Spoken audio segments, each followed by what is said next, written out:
Waaqayyo biraa seebbufaa humni keenya dadhabu gooftaa keeritti seebbufaa Antoo hin mo'amne utuu mootolee argita gooftaa gaariin dhiisine jos lolaa dhufuun daawwata.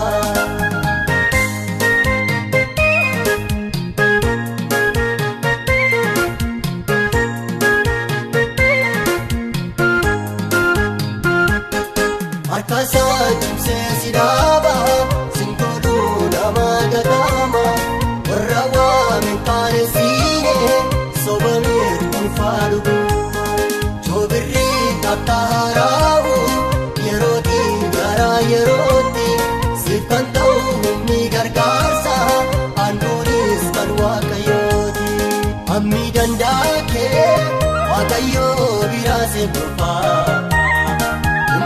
Dadhabu gooftaa keeritti seebbufaa Antoo hin mo'amne utuu mootolee argita gooftaa gaariin dhiisine jos lolaa dhufuun daawwata.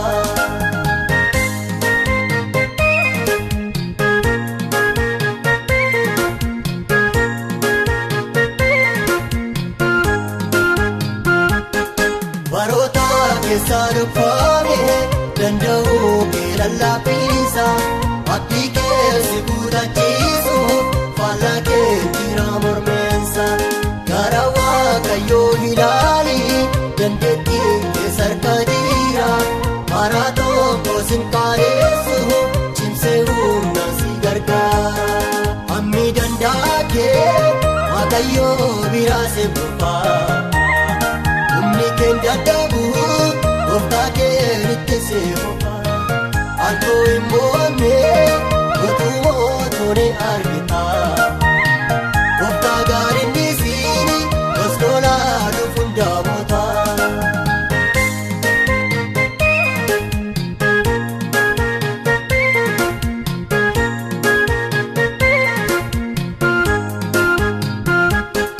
Lolli guddaan yoo sitti dhufe humna kee lolitti dhiibame ayyaanni isaa siif kennama jireenyi keessaan dhiibame dadhabuuf abdii kutaachuun amantiif faallaa sin goone lolatti yemmuu bobbaatu gooftaatu lola yaaddaa'e hammi danda'a kee waaqayyoo biraa seebbufaa.